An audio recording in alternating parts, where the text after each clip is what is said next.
Et voilà, donc là je suis avec le chargé d'affaires de l'ambassade, Papa Sola René, qui nous a fait un beau discours aujourd'hui, en tout cas un discours très touchant. Moi personnellement, j'ai retenu, aujourd'hui nous parlons de 12 millions, plus de 12 millions de Congolais qui sont morts, les femmes sont violées dans l'est de notre pays. Et lorsque nous parlons de 12 millions, il a parlé des pays qui sont en rang de nous. Nous parlons du Gabon, Botswana, Lesotho et Namibie qui réunit presque la même population. Donc, si nous pouvons justement vous dire, c'est comme si on a tué tout un pays, comme la Namibie, que les Congolais sont en train de mourir. Je vais aller du côté des papas là. René, qui va nous expliquer son discours brièvement, ce qu'il a dit avec les touches. Papa René, lorsque vous êtes en train de parler, vous avez parlé devant les ambassadeurs, les représentants des DIRCO, les Congolais de l'Afrique du Sud qui sont venus justement combattre avec nous par rapport à ce qui se passe. Et je signale aussi, ce n'est pas seulement ici en Afrique du Sud, c'est partout presque dans nos pays que les ambassadeurs réunis, les Congolais, et lui-même, notre président de la République, il a été à Kisangani dans la même occasion. Papa, votre discours que vous avez lancé était très fort. Mais j'aimerais que vous puissiez synthétiser. J'ai retenu vous parler de aujourd'hui. Si vous partez en France, on dira que je suis français, je suis américain, je suis allemand. Mais chez nous au pays, le Congo, nous sommes divisés. Qu'est-ce que vous voulez dire exactement par rapport? Merci, Madame la journaliste. Nous avons voulu avoir une autre approche que celle qui est souvent présentée pour dénoncer les génocides, il faut bien l'appeler, les génocides congolais. Et notre approche se base sur des chiffres. Un simple calcul montre que les génocides des Arméniens n'a réclamé que plus ou moins 1 500 000 personnes. Le génocide des Juifs, appelé Holocauste des Juifs, a atteint le nombre de 6 millions de Juifs. Et le génocide rwandais, et là je précise, c'est pas seulement tout, c'est Tutsi et Hutu compris. Eh bien, c'est plus ou moins 1 500 000 personnes. Alors, si vous faites un simple calcul, vous verrez que 1 500 000 plus 1 500 000, c'est 3 millions. 3 millions plus 6 millions, c'est 9 millions. Ça n'atteint pas le nombre que l'Holocauste, que le génocide, congolais présente. Et ce chiffre, ce n'est même pas les Congolais qui le disent, c'est des organisations, des ONG et tout ça.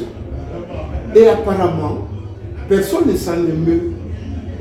Alors, nous nous disons, devons-nous attendre d'autres génocides, parce que le génocide actuel est le deuxième génocide, parce que souvenez-vous que du temps de la colonisation, il y a eu le génocide des Congolais qui a réclamé plus ou moins 5 millions de Congolais déjà à l'époque. Sans parler des scandales de mains coupées quand vous n'arriviez pas à produire la quantité demandée pour la récolte de la sève de VA pour fabriquer les caoutchoucs et les pneus. Donc nous ne parlons même pas de ça.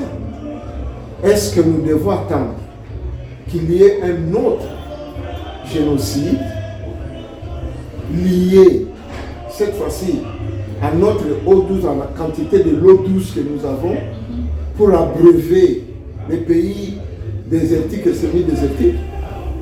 C'est là où nous rejoignons le pasteur Mouté, qui a dit que nous devons nous aimer. Et vous savez que même dans la Bible, la parole de Dieu, le Seigneur Jésus-Christ a dit, une maison divisée ne peut subsister. Et nous sommes divisés.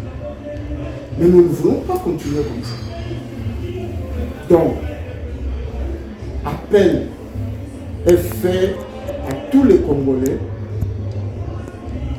de comprendre que ce n'est pas l'étranger qui viendra nous aider, mais nous devons nous-mêmes nous serrer les coudes, être ensemble et ne plus réfléchir en termes de tu es d'où, etc. Non. Si nous voulons que nous puissions subsister. C'était en fait ça le message par rapport au génocide. Merci papa, c'était le message par rapport au génocide. Moi j'aimerais seulement dire que les mamans qui sont violées, les enfants voient comment on tue leur père, on viole leurs sœurs, on viole leur mère. Vous ne pensez pas qu'à l'avenir, les Congolais seraient au lieu des enfants qui sont très bien mentalement, mais nous sommes en train peut-être d'élever des criminels. Parce qu'un enfant qui a vu sa mère violée, certainement en grandissant, il va chercher à se venger, mais il ne va pas se venger aux étrangers, mais il va commencer à venger ses propres frères. Par rapport à cette réaction, qu'est-ce que vous pouvez dire? Ah, merci, c'est une question aussi importante que profonde. Hein? Parce que si nous devons nous en tenir à cela, vous avez raison, le Congolais, pour le moment, doit oublier ses intérêts égoïstes pour favoriser l'intérêt commun.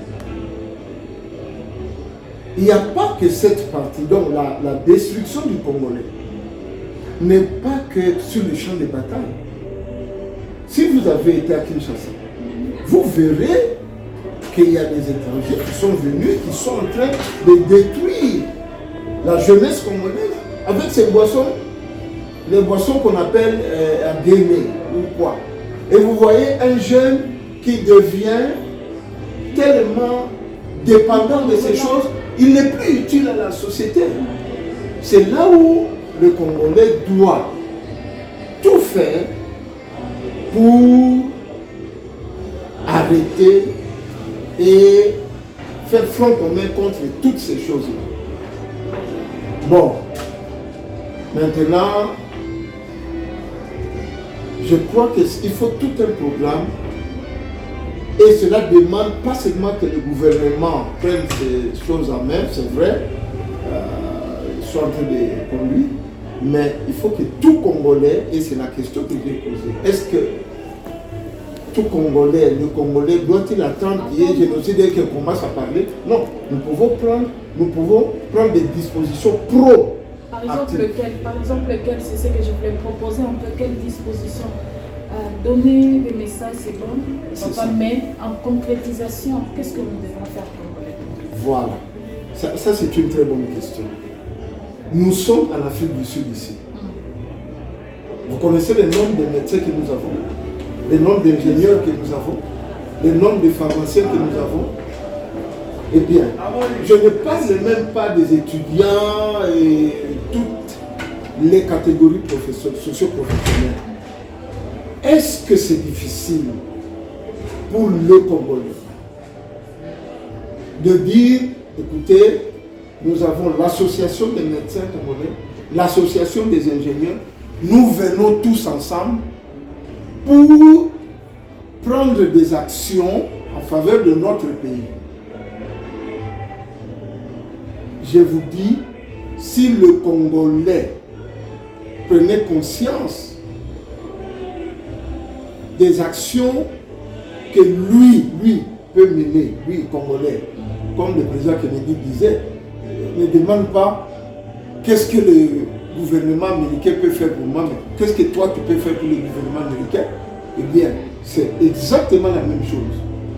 Si le Congolais partout, diaspora congolaise en Afrique du Sud, diaspora congolaise aux États-Unis, en Europe, je vous dis, vous serez étonnés de la dynamique qui peut se dégager pour que partout dans le monde, on respecte les Congolais. Donc, le problème n'est pas au gouvernement.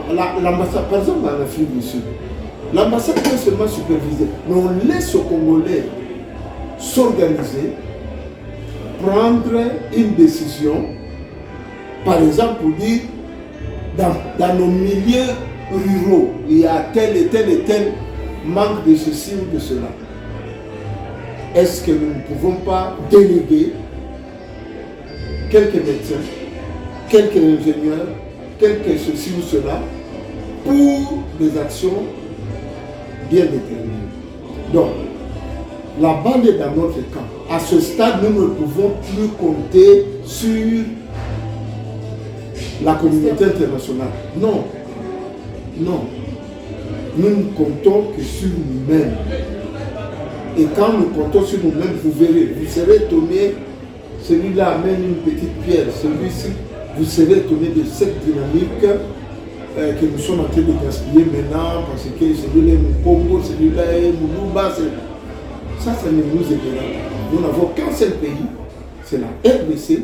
Nous devons joindre nos forces pour le défendre et pour relever tous les défis. Merci beaucoup. Là, c'était Papa René Sola qui est chargé de l'ambassade des affaires ici à l'ambassade. C'est lui qui représente son Excellence Fidel Mouladia et il a tout organisé pour justement faire passer ces messages très importants. Congolais, unissons-nous, Congolais, lèvons-nous pour notre pays. Merci à vous qui étiez derrière la caméra, AMCR Vidéo, Anita Chou à la présentation. Nous vous disons, suivez-nous sur nos écrans et à la prochaine. Chap chap.